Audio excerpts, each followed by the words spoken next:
الرجیم بسم اللہ الرحمن الرحیم سورۃ القاریہ۔ چونکہ پارہ نمبر 30 ہے ہی انذار بالآخرہ ہے، تو اکثر صورتیں جو ہیں وہ قیامت کے دن کا نقشہ کھینچتی ہیں، انہی میں سے ایک صورت یہ بھی ہے القاریہ، وہ دل ہلا دینے والی کڑک۔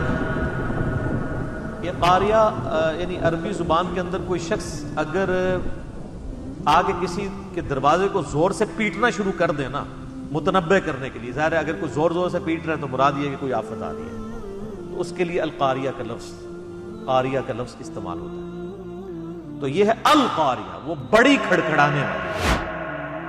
مل قاریہ، تم کیا جانو کہ وہ بڑی کھڑکھڑانے والی چیز کیا ہے؟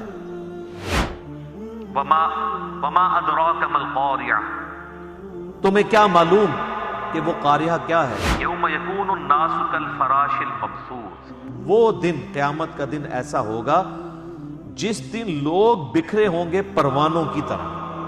اب یہ مونسون کا مہینہ جب آتا ہے ہمارے سب کانٹیننٹ میں، انڈیا، پاکستان، بنگلہ دیش میں، آپ دیکھتے ہیں کہ پتنگے نمودار ہوتے ہیں بارش کے بعد، اور ان کی لائف تھوڑی دیر کے لیے ہوتی ہے، اور کس طرح وہ تھوڑی دیر بعد بکھرے پڑے ہوئے ہوتے ہیں۔ اسی طریقے سے سورۃ القمر میں اس کی ایک ایگزامپل بیان کی گئی جراد کی، ٹڈیوں کے معنی تم زمین سے نکلو گے، کس طرح وہ پوری فصل کے اوپر جو ہے وہ پھیل جاتی ہے۔ تو قیامت والے دن اس طرح لوگ بکھرے ہوئے ہوں گے، اپنی قبروں سے اٹھائے جائیں گے۔ جو شخص زمین میں دفن ہوا ہو زمین سے اٹھایا جائے گا، جس کی راکھ ہواؤں میں بکھر گئی اس کو اللہ تعالیٰ ہواؤں سے جمع کر لے گا، کوئی سمندر میں غرق ہوا وہاں سے جمع ہو جائے گا۔ وہ اللہ تعالیٰ کے لیے کوئی چیز مشکل نہیں ہے۔ وتكون الجبال كالعهن المنفوش، اور پہاڑ دھنکی ہوئی اون کی مانند ہوں گے۔ یہ آج کل اب یہ سردیوں کا موسم شروع ہو رہا ہے، تو آپ یہ کبھی یہ جو رضائیاں بھرنے والی دکان ہے نا، جہاں پہ روئی کو جو ہے وہ بھرا جاتا ہے تکیوں کے اندر، رضائیوں کے اندر، تو آپ وہاں دیکھیں گے کہ وہاں پہ روئی کے جو باریک ریشے یوں اڑ رہے ہوتے ہیں، اس طرح پہاڑ اڑ رہے ہوں گے۔ اس روئے ارض پہ سب سے محکم چیز اللہ کی مخلوقات میں سے پہاڑ ہے۔ پہاڑ سے زیادہ کوئی مضبوط اور محکم چیز نہیں ہے۔ جتنے بھی جاندار ہیں، چاہے آپ جانوروں کو دیکھ لیں، نباتات کو دیکھ لیں، جمادات کو دیکھ لیں، یہ جمادات میں آتے ہیں نا، سب سے مضبوط چیز پہاڑ ہے۔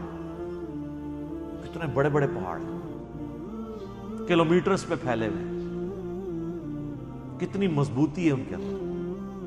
اس لیے آپ دیکھیں کہ امریکہ نے جو اپنے نیوکلیئر جو بم ہیں وہ پہاڑوں کی بیسمنٹس میں سرنگیں کھود کے سٹور کیے ہوئے ہیں۔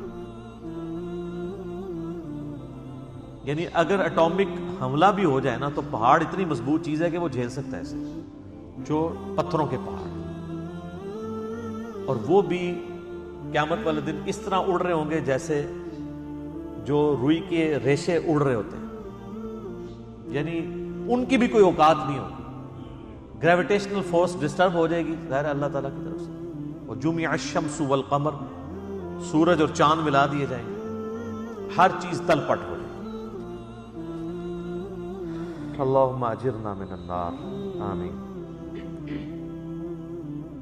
اب اس کے بعد ظاہر ہے کہ اینڈ رزلٹ دو ہی نکلنے ہیں۔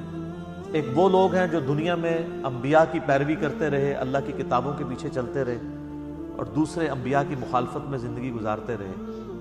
دونوں کا انجام ڈفرنٹ ہے۔ فاما من ثقلت موازینہ، پھر اس دن جس کے نیکیوں کے پلڑے بھاری ہوں گے، فہو فی عیشۃ راضیہ، تو وہ شخص تو اپنے دل کی عیش والی زندگی میں ہوگا، جو اس کا دل چاہے گا نا وہ عیاشی کا لیول اسے ملے گا، جس کے جو پلڑا ہے قیامت والے دن بھاری ہوا۔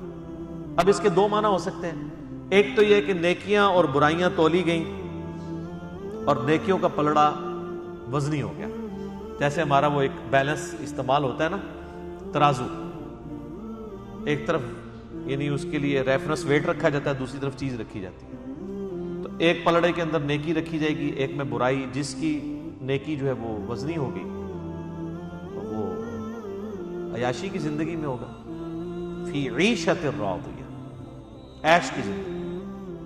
اور جس کے گناہوں والا پلڑا بھاری ہو گیا نعوذ باللہ، تو اس کے لیے پھر مصیبتیں کھڑی ہو جائیں گی.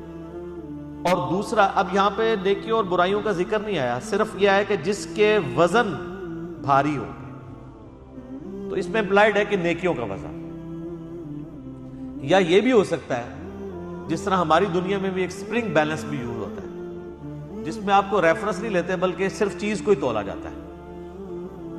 تو کسی شخص کی صرف نیکیاں ہی تولی جائیں اور جو اللہ نے ڈیٹم لیول مقرر کیا ہوا ہے اس میں وہ پوری اترے، تو گناہوں تک جانے کی ضرورت ہی نہ پڑے کہ ہاں جی اس کی نیکیاں ہیں یہ کافی ہیں، 33 نمبر مل گئے ہیں، پاس کر دو اسے. اور اس سے بھی بڑی چیز ہے، کئی لوگوں کو بغیر حساب و کتاب کے بخش دیا جائے گا. اللہم اجعلنا منہم، اللہ تعالیٰ ہمیں ان میں شامل فرمائے. وہ بخاری مسلم میں حدیث ہے، 70,000 لوگ میری امت کے بغیر حساب و کتاب کے جنت میں داخل ہوں گے. اس میں میرا یوٹیوب پہ کلپ بھی ہے، 70,000 لوگ. ظاہر ہے وہ اتنا آسان نہیں ہے، ان کی نشانیاں ہیں، ان کے اندر کیا کوالٹیز پائی جاتی ہوں گی، ان کے لیے وہ بشارت ہے. وَأَمَّا مَنْ خَفَّتْ مَوَازِينُهُ، اور جن کے پلڑے ہلکے ہو جائیں گے، نیکیاں تولی جا رہی ہیں سپرنگ بیلنس سے، وہ ہلکی نکل آئی ہیں، زیادہ وزن ہی نہیں ان کا، یا اگر دوسرے ترازو میں تولی جا رہی ہیں تو وہ گناہوں کے مقابلے پہ کم پڑ گئی. فَأُمُّهُ هَاوِيَةٌ، تو اس کا ٹھکانہ ہوگا دوزخ. ہاویہ. وَمَا أَدْرَاكَ مَا هِيَ، اور تمہیں کیا پتا ہے کہ یہ ہاویہ کیا ہے؟ نَارٌ حَامِيَةٌ، دہتی ہوئی آگ ہے. بولے اعوذ باللہ تعالی، اللہم اجرنا من النار. اور یہ آگ کوئی عام آگ نہیں ہے، بخاری و مسلم کی حدیث ہے کہ دنیا کی آگ سے 70 گنا زیادہ تیز ہے آخرت کی جہنم کی آگ. 70 گنا زیادہ.